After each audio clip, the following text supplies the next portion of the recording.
Good morning, everyone. M9 Aviation here with you this morning. It's been a few months since I've been able to do a live stream on Twitch or post any videos to YouTube. A couple of things that have been going on that have contributed to that. One is real life has suddenly accelerated this spring, and so that's reduced the amount of time I have available to spend on X-Plane. But when I do have a few moments, I've been doing a lot of custom scenery creation and custom 3D object building. So I figured I'd give you a quick overview this morning of some of the airport creation I've been doing. And initially it started out with wanting to create a VR Aviation FBO. I belong to an FS Economy group that flies for VR Aviation. And I wanted to be able to build a customized building specifically for that FBO. Others have taken the opportunity to do custom liveries, which we'll look at here in a second when we go in the hangar. I wanted to take it a little bit further and create a building. So what you're looking at on the screen here is the rendering of my first building. I built this specifically for the FBO, or for the VR Aviation headquarters on the East Coast, which is located at Delaware Air Park, 33 November. And so I built the building and then also customized the airport scenery. So we'll just do a quick look at the building here, kind of zoom in here. And then I'll explain a little bit about how I went about creating it.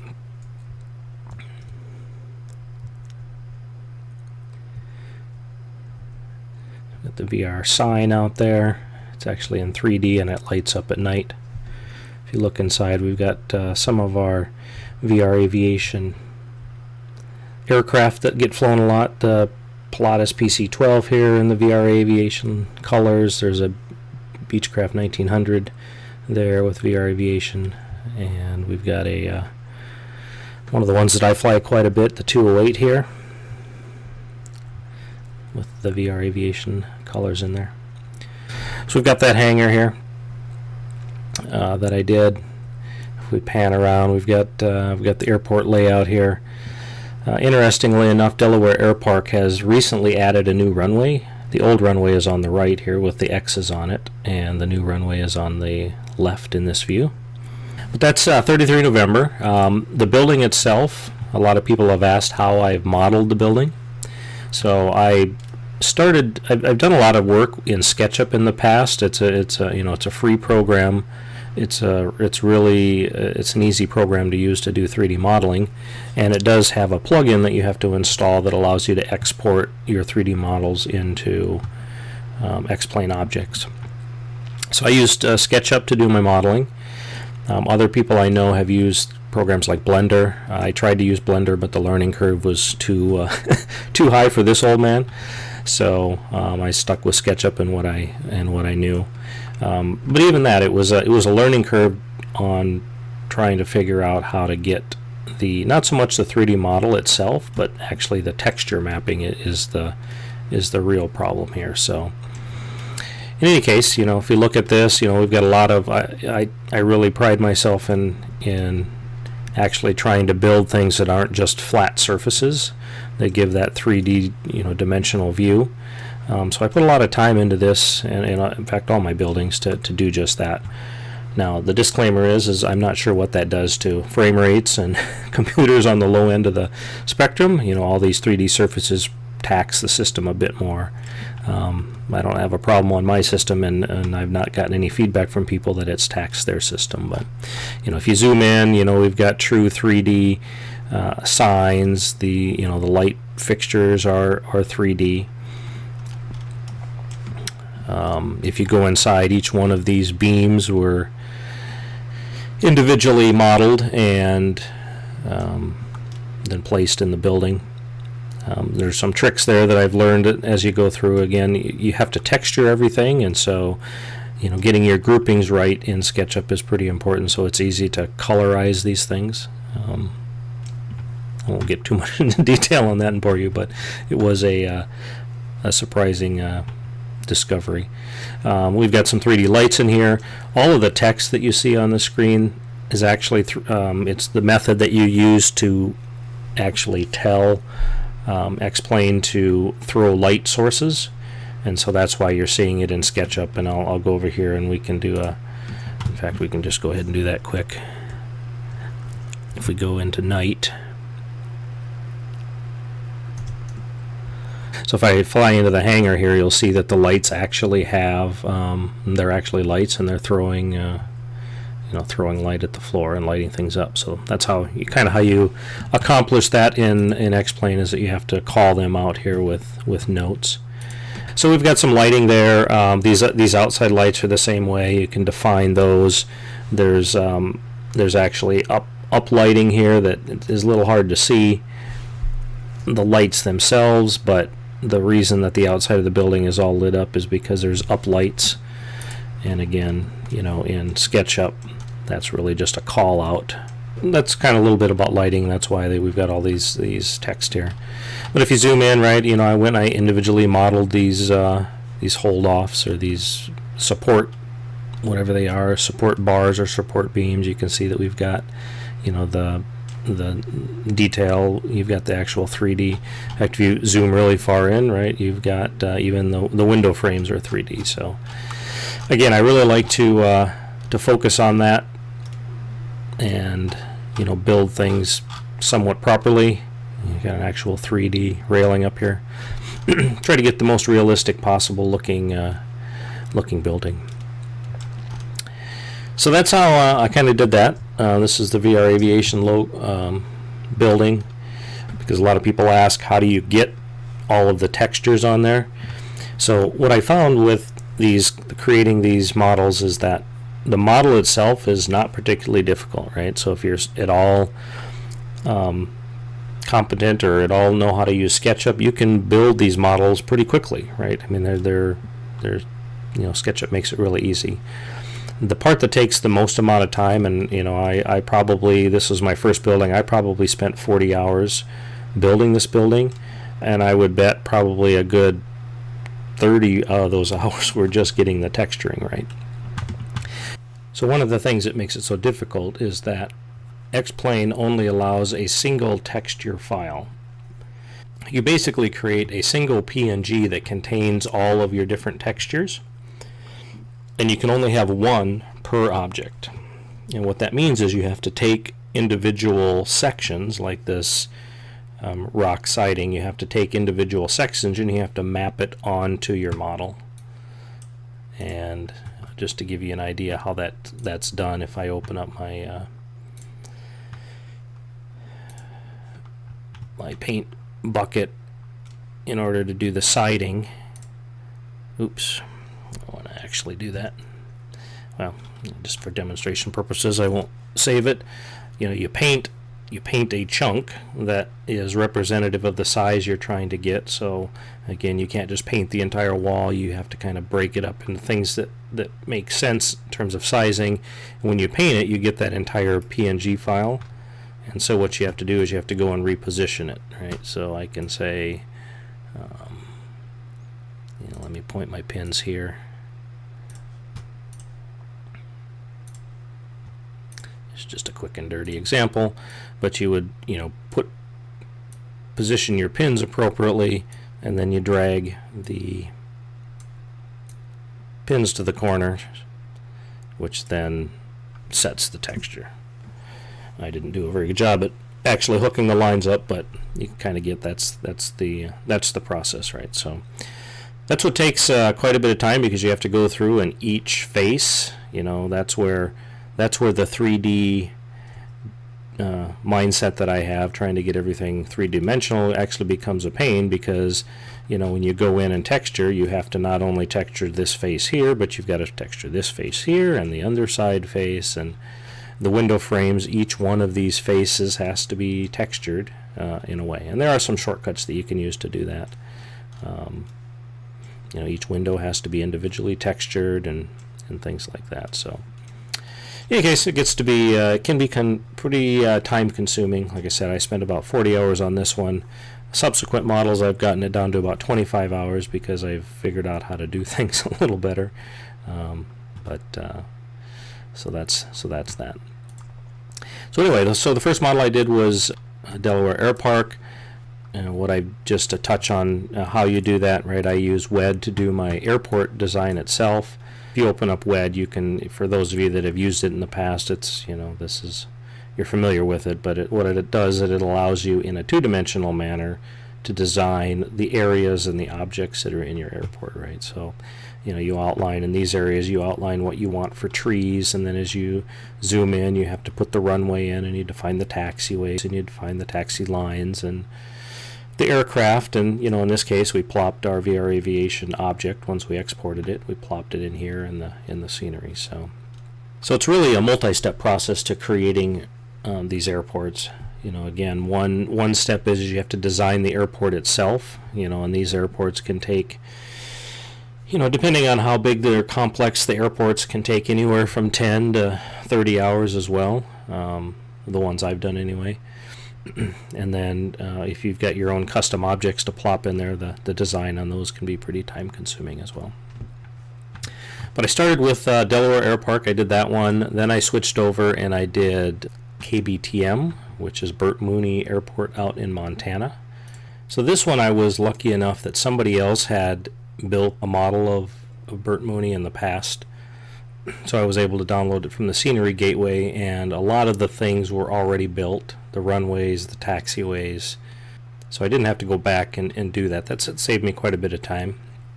I modified the ramp over here because there were some older buildings and stuff like that, and I plopped down the VR Aviation building here. I think I modeled the parking lot and stuff like that because that wasn't being modeled in the version that was there. Cleaned some things up. So this one went quite a bit faster, and because I had already built the 3D model, I was able to get this one off the ground pretty quickly. All of these models are available on the X-Plane.org website, in the scenery section. And I'll post a link in the description, and I'll put it in the video as well. So this is a quick look at Bert Mooney Airport. There's some, in this case I put some of the aircraft outside the hangar just to kind of change it up. So again, we've got the PC-12, the 208, and I've got the 1900 over here getting fueled here by the fuel truck.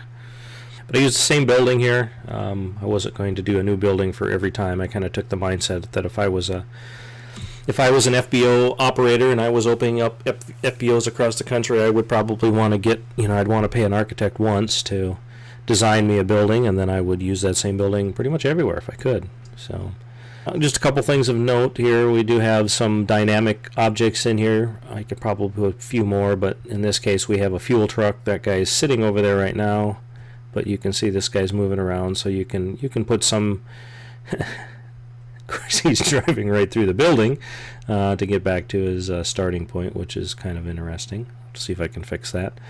But you can add some dynamic objects. You can also put aircraft in here and make them move around. I haven't explored doing that yet. So this is Bert Mooney. I added an airliner there because it was an empty gate before, and the parking lot. You can see out there X-Plane itself models the roads based on OpenStreetMap data, and you can see you've got some cars on the roads. You'll see trucks go by. So X-Plane just continues to get better and better with the scenery. Of course, the community continues to improve the visuals with people like me that do custom airports and the use of ortho scenery. You'll notice here that there is some ortho, and that's because I've loaded up ortho for this area, and so you see the realistic looking ortho underneath. The next set of airports I'll talk about here, I actually started including the ortho photos in the scenery packs, so that haven't taken the opportunity to download the full ortho for that area can actually, at least when they're around the airport, have a much more realistic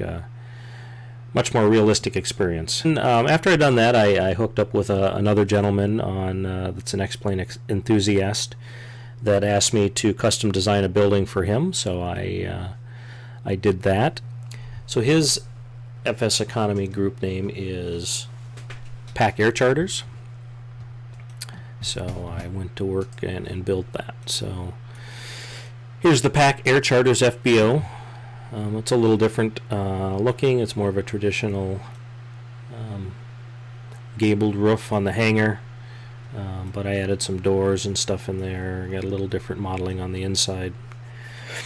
got his logo up here. His logo is Packed Paddin'. Oops.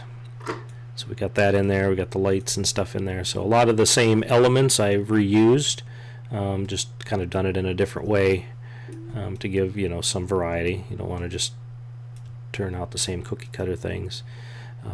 This building it's a little different in terms of the design. We've got some exposed beams here, and we've got a little patio out here. Some of the lights and stuff like that. So that was the one that I did for him. Much the same concepts again in terms of how you model it, and then why you've got all the verbiage here. That's the SketchUp model. If we go and look at it here. So this airport I actually created completely from scratch. There was nothing on the airport gateway or the scenery gateway that had anything. It was basically an AutoGen airport that didn't, I think it probably lined up with this old runway. There's an old runway here that you can see in the ortho. So I had to create this airport completely from scratch. But it's not a very big airport, nor is it very complex, so it really wasn't too big of a deal. Again, in this one, it was the creation of the actual FBO building that took the vast majority of time. But you see that I included the ortho in here, and as you kind of get up, you can start to see the boundaries of where the ortho ends and the AutoGen starts. Unfortunately, when I do this, for people that don't have ortho downloaded, that it can be, you're going to get that kind of stark contrast. But it's always that trade-off between getting somewhat realistic looking when you're around the airport and having a full download of ortho. So as you can see, there's not a whole lot to this airport. It's pretty small, non-complex. It's in real life, if you look at the overhead photos, I mean, there's literally nothing here. Not even a building or two. So I added a couple buildings there, figuring if this gentleman is going to be starting his FBO there, probably need some place to store some airplanes and stuff. But you've got his FBO building here. Got some dynamic stuff. The truck is hopefully not going through the building on this one. But you got Pack Air charters here. Again, I made use of the lighting, right? So as you go through the day, what happens is the lighting starts to come on. The windows themselves, as you can see, I textured them with what I would consider like a reflection of the sky. As we get into the dark, that kind of changes, right? And so X-Plane does have the ability to use some different texture files for night. They call them lit textures. But I made use of that, so when you transition to night, it gives a bit. I made an attempt to try to show like you're looking through the window to some kind of an interior. So that works. But the sign is lit up. You've got the interior lights. You've got some of the up lights and the path lights and stuff like that. So actually, once I figured out how to do the lighting, these things really came to life. It's a lot of guys like to fly at night, and I can't blame them, right? You've got you got the runway lights and the taxiway lights and stuff like that, and then when you can have a building like this that lights up pretty cool, it's a lot of fun to fly at night. So anyway, my discovery how to do that, which came after I did the VR Aviation. I think it came while I was doing the Pack Air building. That's how, when I figured it out, I actually went back and retrofitted the VR Aviation building. He had asked me as well to do a building for yet another FS Economy group. So let me open up the MDG building. Mr. Dad Gamer, I think, is the name of his group. So I modeled that, and again, there's a lot of common elements that I use. The lights, I try not to reinvent the wheel when I don't have to, but the lights are the same inside and outside. I reuse some elements of the hangar, so inside you'll actually see that the beams and stuff are pretty much the same, and so is the back piece of this. But we've got the Mr. Dad Gamer logo on the back, and we've got the colors that he likes to use, or the colors that are in his logo, and he's pretty partial to. So I tried to to model this. I did it in a couple different versions. I initially had done it in more of kind of like a desert. The airport that he wanted me to put this in is kind of in the desert in southern Arizona, so I kind of modeled him in kind of a tan color scheme, but his color scheme is more grays, blacks, and this teal color. So I went back and did a version that incorporated that, and this gentleman was pretty happy with that as well. So again, this is it's a bit of a different design. A lot of it's still 3D. Again, you've got the 3D bump outs on the windows. You've got the different texture depths here. In terms of that, the sign itself is a 3D sign, and it'll light up at night as well. So that airport, just to give you a quick look at what that looks like, is P03, I think. So this one was a bit more intense. This was another example of an airport that when I downloaded it from the Scenery Gateway, there was nothing there but a runway, maybe a taxiway. So I had to build the entire airport, and there's quite a bit going on in this airport. This airport is adjacent to a university of some sort, or a college of some sort, probably Cochise College, given the name of the airport. So I had to go through and, I did a lot of individual tree placement. I had to find textures or find objects within X-Plane or within the libraries that you can get for X-Plane that model the different types of buildings. I've never been to this location, so I can't say for sure that it looks 100% realistic in terms of building shapes and fascias and roof lines and stuff like that, but it's close enough for what we're trying to do here. But we've got a baseball field here. This is a big solar array that I put together. You've got a lot of fencing and stuff like that, and then I had to kind of rework the ramp in this location. We plopped the MDG FBO in there and added a few other elements, and ended up with a nice version of that airport. So if we jump into X-Plane here, we can take a look at it. We've got some. There appears to be, like, I don't know if it's really a military base, maybe it's a National Guard base, but there's something kind of up in this area here that's got some military vehicles and stuff in it. Look at that. So, once again, we've got the lighting aspects here, so that's pretty cool. Lights up, it gets the sign lit up at night. If I pan around, again, I included the ortho in this package, so what you see on the ground is fairly realistic. What I found is it's, unless you really want to spend hundreds of hours, you can't model every little detail in WED. It just would take way too long for a number of reasons. One is it just takes a lot of time to place the objects, and two is it's difficult finding objects and dealing with the libraries for a lot of different things. So for instance, I could probably find a 3D fire hydrant if I looked hard enough, and I could probably put 3D fire hydrants all over the place, but it's just not it's not very cost effective in terms of time and trying to find those things.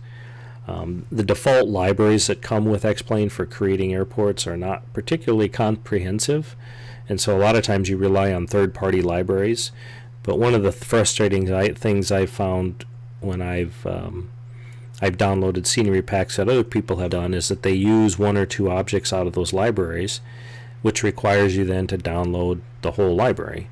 And I just find that frustrating because I think people don't want to have to go and download 8 or 10 different libraries just to get the one or two objects. So for instance, these solar panels were in the third-party library, and I used them, but I didn't want users to have to download that third-party library. So what I've taken to doing is I include these objects in my scenery pack, but I also include and put disclaimers in there that these are third-party objects, and if the creator of those libraries has a copyright text or any kind of thing like that, I include it in there as well. So I make sure to use libraries that are free to use. They're you know, the licenses that come with them are that you can use them in free scenery. If I were to start charging for my scenery, then it would be a problem, but because all my sceneries are free, anybody can download them. I think I'm okay there. So anyway, I take that tactic. It makes it a lot easier on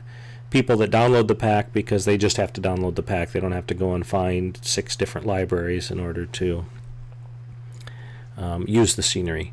The one exception that I typically will do, well, there's really 2 exceptions depending on how it works out, is Open Scenery X is one of the largest third-party libraries. So typically I'll just say you've got to download Open Scenery X. And I use a lot of Mr. X objects, and so a lot of times I'll say that you just need to download that library as well. But anyway, here's a quick fly around this one. You can see we've got this little shed hangar as sorts. We've got the MDG building. You got the little the military base over here. We've got a lot of these outbuildings and stuff like that. You got the university. I'll put this link in my in the description, and I'll probably paste it in the video as well. If you go to xplane.org and you search for me, M9 Aviation, you can find all of the different scenery packs I've done. I've probably got almost 1,000 downloads of these pieces of scenery. So feel free to go to the site and download those. I don't get a lot of comments or reviews, so I would appreciate if people are downloading it and using the scenery, that they could at least leave a comment or a review. But if you're interested in having a custom 3D building built, or an airport, please reach out to me. I appreciate you watching, and appreciate you checking out the sceneries and the update. I hope to see you back again. Thanks for watching.